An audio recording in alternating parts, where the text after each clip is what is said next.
തളർവാദ രോഗി ഒരുപാട് വർഷങ്ങളായിട്ട് ബെത്സൈദ കൊളക്കരയിൽ കിടക്കുന്നുണ്ട്. ഒരുപാട് പേര് അവനോട് തന്നെ പറഞ്ഞിട്ടുണ്ടാവും, ഇനിയിപ്പോൾ ഇതിന്ന് രക്ഷപ്പെടാനൊന്നും പറ്റില്ല. ഒരുപക്ഷെ അയാൾക്ക് തന്നെ തോന്നിയിട്ടുണ്ടാവും ഇതിന്ന് ഇപ്പോൾ രക്ഷപ്പെടാനൊന്നും പറ്റില്ല എന്ന്. പക്ഷെ യേശുക്രിസ്തു വന്ന് അവനെ കണ്ട് ഒരു ചോദ്യം ചോദിക്കുന്നുണ്ട്. അതിനവന് ശരിയായ ഉത്തരം ഉണ്ടായിരുന്നത് കൊണ്ട് യെസ്, അവിടെ ഒരു സൗഖ്യം സംഭവിക്കുകയാണ്. ജീവിതത്തിലെ ചില സങ്കടങ്ങൾക്ക്, ജീവിതത്തിലെ ചില വേദനകൾക്ക്, രോഗാവസ്ഥകൾക്ക്, സാമ്പത്തിക പ്രതിസന്ധികൾക്ക്, ദാരിദ്ര്യത്തിന്, ചില ബന്ധങ്ങളിലുണ്ടാകുന്ന അസ്വസ്ഥതകൾക്കൊക്കെ ഒരുപാട് കാലപ്പഴക്കം ചെന്നിട്ടുണ്ടാകും. അപ്പം നമ്മൾ വിചാരിക്കും ഇത്രയും കാലപ്പഴക്കം ഉള്ളത് കൊണ്ട് ഒരു പക്ഷേ നമുക്ക് ഇനി ഇതിൽ നിന്നൊരു മോചനം ഉണ്ടാവില്ല. നമ്മളും അതിനോട് അങ്ങ് അഡ്ജസ്റ്റ് ചെയ്ത് അങ്ങ് ജീവിച്ചു വരികയായിരിക്കും. ആ വേദനകളൊക്കെ അത് ഇനി ഇങ്ങനെയാണ് എന്നുള്ളൊരു ധാരണയിൽ നിങ്ങൾ മുന്നോട്ട് പോകുന്നുണ്ടാകും. ജീവിതം വളരെ പ്രയാസങ്ങളും പ്രശ്നങ്ങളൊക്കെ നിറഞ്ഞു തന്നെയാണ്. നിങ്ങളോട് ഞാൻ സംസാരിക്കുന്നുണ്ട് എങ്കിലും എൻ്റെ ജീവിതത്തിൽ വളരെ വലിയ പ്രശ്നങ്ങളൊക്കെ നടന്നുകൊണ്ടിരിക്കുന്ന ഒരു കാലഘട്ടം തന്നെയാണിത്. എല്ലാ കാലത്തും ദൈവം എന്നെ ഉപേക്ഷിച്ചിട്ടില്ല എന്നൊരു ഒരു അനുഭവം എനിക്ക് ഉണ്ട്. പലപ്പോഴും ഞാൻ ആലോചിക്കാറുണ്ട്, എനിക്ക് തെറ്റുപറ്റുന്നുണ്ടോ, എൻ്റെ തെറ്റുകൾ കൊണ്ട് എന്തെങ്കിലും പ്രശ്നങ്ങൾ ഉണ്ടാകുന്നുണ്ടോ. അങ്ങനെയൊക്കെ ഞാൻ നിരന്തരം നിങ്ങളെപ്പോലെ തന്നെ പ്രയാസങ്ങളിലൂടെയും ബുദ്ധിമുട്ടുകളിലൂടെ ഒക്കെ കടന്നു പോകുന്ന ഒരാളാണ്. എങ്കിലും എനിക്കൊരു കാര്യം അറിയാം, എൻ്റെ ദൈവം സർവശക്തനാണ്. വർഷങ്ങൾ പഴക്കമുള്ള തളർവാദം എന്ന രോഗത്തെ യേശുക്രിസ്തു സൗഖ്യമാക്കുന്നത് അയാളോട് ചോദിക്കുവാണോ, നിനക്ക് സുഖപ്പെടാൻ ആഗ്രഹമുണ്ടോ? ഒരുപാട് വർഷമൊക്കെ അവിടെ കിടന്നത് കൊണ്ട് അയാൾ ഇങ്ങനെ പറയാണ്, ഇനിയിപ്പോൾ ഇങ്ങനെ അങ്ങ് ജീവിച്ച് മരിച്ചാൽ മതി എന്ന് പറയായിരുന്നു എങ്കിൽ അതൊരു നോയാണ്. അവിടെ അത്ഭുതം ചെയ്യാൻ ക്രിസ്തുവിന് സാധിക്കില്ല. മനുഷ്യനെ പറയാതെ ഒന്നും ചെയ്യാൻ, മനുഷ്യൻ്റെ ജീവിതത്തിൽ ഒന്നും ചെയ്യാൻ ക്രിസ്തുവിന് സാധിക്കില്ല. അത് യേശു ക്രിസ്തു എന്ന ദൈവം അല്ലെങ്കിൽ പിതാവായ ദൈവം മനുഷ്യനെ സൃഷ്ടിച്ചപ്പോൾ മനുഷ്യന് തന്നിട്ടുള്ള ഒരു അവകാശമാണത്. അവൻ്റെ ജീവിതത്തിൽ ദൈവത്തിൻ്റെ പോലെ ഇടപെടണമെങ്കിൽ അവൻ ആദ്യം അത് മാറ്റം വരണം, അല്ലെങ്കിൽ എനിക്ക് രക്ഷപ്പെടണം എന്ന ഒരു തോന്നലിലേക്കെങ്കിലും പ്രവേശിക്കാൻ മനുഷ്യന് സാധിക്കണം. പക്ഷേ ഈ തളർവാദ രോഗിയെ പോലെ നമ്മുടെ ജീവിത ചില പ്രശ്നങ്ങളൊക്കെ ഒരുപാട് വർഷം എത്തിയതായിരിക്കും. നിങ്ങളതിനോടൊക്കെ മാനസികമായി നിങ്ങൾ അതിലൊക്കെ അകപ്പെട്ട് ഹാപ്പി ആകാതെ ഓക്കെ ഇങ്ങനെയൊക്കെ അങ്ങ് പോട്ടെ, സന്തോഷത്തോടെ ജീവിക്കാനെന്നുള്ള വിധിയില്ല, ഈ രോഗം എന്നെ വിട്ടു പോവില്ല, ഈ സാമ്പത്തിക പ്രതിസന്ധി മാറില്ല, ഈ ദാരിദ്ര്യം വിട്ടു പോവില്ല എന്നൊക്കെ പറഞ്ഞ് നമ്മൾ ഒരു നിരാശയിലാണ് കഴിയുന്നതെങ്കിൽ കർത്താവ് വന്ന് ചോദിച്ചാൽ ആ ചോദ്യം പോലും കേൾക്കാൻ നമുക്ക് പറ്റില്ല. കാരണം നമ്മൾ അങ്ങനെ ഒരു ചോദ്യത്തെ എക്സ്പെക്ട് ചെയ്യുന്നേ ഇല്ല. കുറേ നാൾ ഒരാളുടെ അടിമയായിട്ട് ജീവിച്ചു കഴിയുമ്പോൾ സ്വാതന്ത്ര്യത്തെക്കുറിച്ച് പിന്നെ അടിമ ചിന്തിക്കുന്നേ ഇല്ല. ആ അടിമ എന്ന് പറയുന്നത്, അടിമത്തം എന്ന് പറയുന്നതാണ് എൻ്റെ ജീവിതം എന്ന് കരുതി, മരണം വരെ ഇതായിരിക്കും എന്ന് കരുതി ജീവിക്കുകയാണ്. എപ്പോഴെങ്കിലും ആരെങ്കിലും വരും, ഈ അടിമത്തത്തിൽ നിന്ന് നിന്നെ രക്ഷിക്കട്ടെ എന്ന് ചോദിക്കും, അല്ലെങ്കിൽ ഒരു വാതിൽ തുറന്നിടും, അപ്പം നിനക്ക് അടിമത്തത്തിൽ നിന്ന് രക്ഷിക്കാൻ പറ്റും. അത് വിശ്വസിക്കാൻ പോലുമുള്ള മാനസിക ബലം ചിലപ്പോൾ ഈ അടിമത്തത്തിൽ കിടക്കുന്ന മനുഷ്യർക്ക് ഉണ്ടാവണമെന്നില്ല. ഒരു ഉദാഹരണം പറഞ്ഞതാണ്. ആ ഒരു മാനസിക ബലമാണ് നമുക്കുണ്ടാകേണ്ടത്. ചിലപ്പോഴൊക്കെ വർഷങ്ങളുടെ പഴക്കമുണ്ടായിരിക്കാം ചില കാര്യങ്ങൾക്ക്, ചില ശീലങ്ങൾക്ക്, ചില ദുശ്ശീലങ്ങൾക്ക്, ചില പാപങ്ങൾക്ക്, ചില തെറ്റായ ബന്ധങ്ങൾക്ക്, ചില സാമ്പത്തിക ബുദ്ധിമുട്ടുകൾക്ക്, പലതിനും ഒരുപാട് വർഷങ്ങളുടെ പഴക്കം ഉണ്ടായിരിക്കാം. പക്ഷെ യേശുക്രിസ്തു എന്ന ദൈവത്തിന് എത്ര കാലകരണപ്പെട്ട ഒരവസ്ഥയിൽ നിന്നുമാണെങ്കിലും നിങ്ങളെ മോചിപ്പിക്കാനായിട്ട് സാധിക്കും. ദൈവം നിങ്ങളെ സ്നേഹിക്കുന്നുണ്ട്.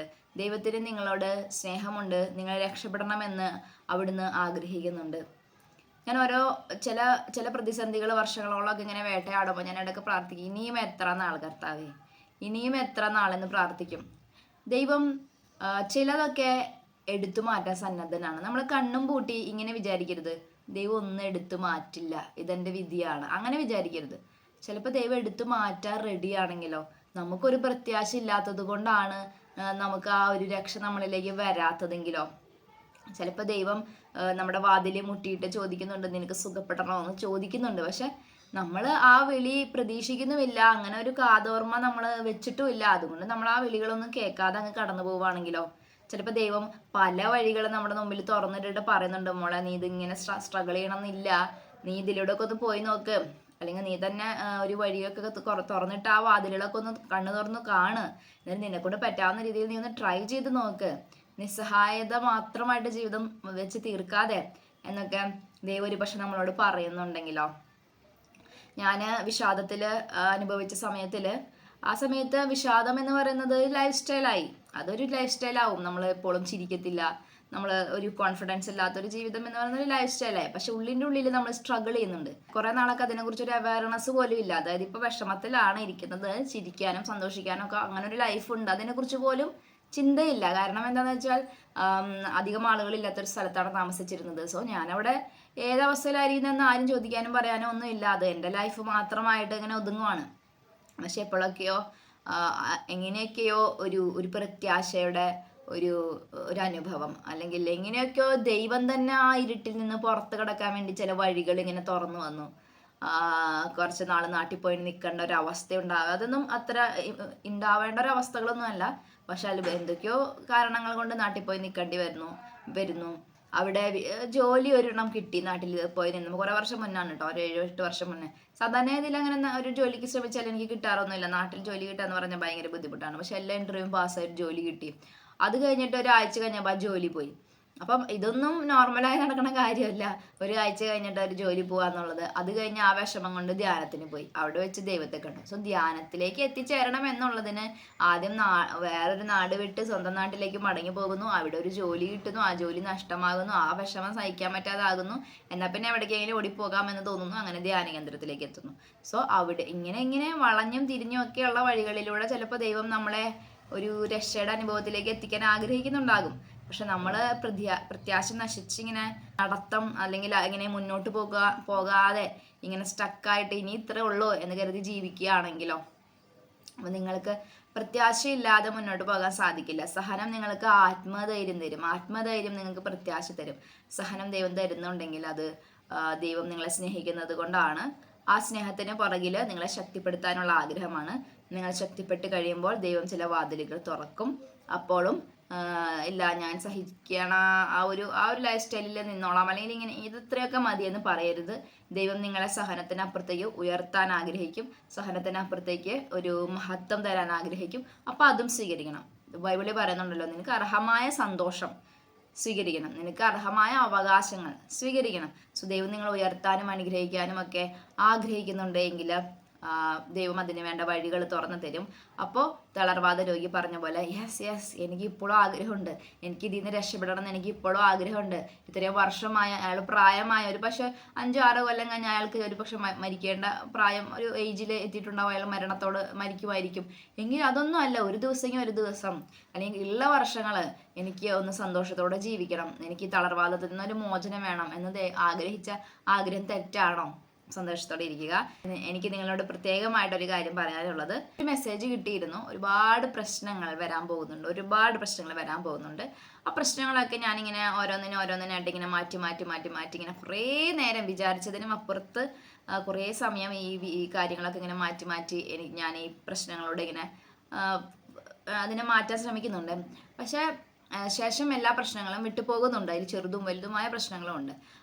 പക്ഷേ ഈ പ്രശ്നങ്ങളൊക്കെ വിട്ടുപോയി കഴിഞ്ഞതിന് ശേഷവും ഈ പ്രശ്നങ്ങളെല്ലാം എനിക്ക് ഒരു സ്ട്രെങ്ത് ആയിട്ട് മാറി, അല്ലെങ്കിൽ ഈ പ്രശ്നങ്ങൾ എനിക്ക് ഒരു ഉപകാരത്തിലേക്കായി എന്നുള്ള തരത്തിലുള്ള ഒരു മെസ്സേജ് എനിക്ക് കിട്ടിയിരുന്നു. പക്ഷേ ഈ പ്രശ്നങ്ങൾ ഇങ്ങനെ വരുമ്പോൾ തീർച്ചയായിട്ടും നമുക്ക് അസുഖങ്ങളും ആകുലതകളും ടെൻഷനൊക്കെ ഉണ്ടാകും അല്ലേ. സോ നിങ്ങൾ എനിക്ക് വേണ്ടി പ്രാർത്ഥിക്കണം. ഞാൻ എന്തുമാത്രം ഇങ്ങനെയൊക്കെ പറയുന്നുണ്ടോ അത്രയും തന്നെ പ്രശ്നങ്ങളും എൻ്റെ ജീവിതത്തിലുണ്ട്. സോ ചിലതിനോടൊക്കെ പോരാടുമ്പം വളരെ തനിച്ചാണെന്ന് തോന്നും, ആരും മനസ്സിലാക്കുന്ന ആളുകളൊന്നും ഇല്ലെന്ന് തോന്നും. പക്ഷെ ഹാൻഡ് ഓഫ് മേഴ്സിയിലൂടെ ദൈവം എനിക്കൊരു കുടുംബത്തെ തന്നിട്ടുണ്ട്. നിങ്ങൾ എന്നെ ഈ വീഡിയോ കേൾക്കുന്ന എല്ലാവരും എനിക്ക് വേണ്ടി ഒരു ചെറിയ നന്മ നിറഞ്ഞ മറിയമേ ചൊല്ലാനോ അല്ലെങ്കിൽ രഹസ്യം ചൊല്ലാനോ ഞാൻ ഈ പ്രാർത്ഥനാ സഹായം യാചിക്കുകയാണ്. എന്തോ ഒരു വലിയ അസ്വസ്ഥത ജീവിതത്തിൽ നിലനിൽക്കുന്നു. അത് വീഡിയോ ചെയ്യുന്നതിനോ അല്ലെങ്കിൽ ദൈവിക വിഷയങ്ങൾ കിട്ടുന്നതിനോ ഒന്നും ഒരു തടസ്സമാവുന്നില്ല. പക്ഷെ ഏതോ ഒരു തരത്തിൽ ഒരു വലിയ ശക്തിയുടെ ഒരു നെഗറ്റീവ് ശക്തിയുടെ ഇടപെടൽ ഫേസ് ചെയ്തുകൊണ്ടിരിക്കുവാണ്. സാമ്പത്തികമായ വലിയ ഒരു ഞെരുക്കം അനുഭവിച്ചുകൊണ്ടിരിക്കുവാണ്. ഒത്തിരി കാര്യങ്ങൾ ആവശ്യമുള്ള ഒരു മാറ്റം ആവശ്യമുള്ള ഒരു സമയമാണ്. കൗൺസിലിംഗ് പോലുള്ള കാര്യങ്ങൾ ആരംഭിക്കണമെന്ന് ആഗ്രഹിക്കുന്നുണ്ട്. അപ്പം അതിന് വേണ്ട സാഹചര്യങ്ങൾ റെഡിയാകണം. പേഴ്സണൽ കാര്യങ്ങളാണ് ഞാൻ പറയാറില്ലെങ്കിലും എനിക്ക് വേണ്ട ഒത്തിരി പ്രാർത്ഥന ആവശ്യമുണ്ട്. നിങ്ങൾ പ്രാർത്ഥനയിൽ ഓർക്കണം, എന്നെയും എൻ്റെ കുടുംബത്തെയും ഓർക്കണം. എൻ്റെ മകളുടെ പേര് തെരേസ എന്നാണ്, മകൻ്റെ പേര് ഡേവിഡ് എന്നാണ്. പ്രാർത്ഥനയിൽ ഓർക്കുമെന്ന് വിചാരിക്കുന്നു. ഈശോ നിങ്ങളെയും എന്നെയും ഒക്കെ ഒരുപോലെ സഹായിക്കട്ടെ. ദൈവം നിങ്ങളെ അനുഗ്രഹിക്കട്ടെ. ആമേൻ.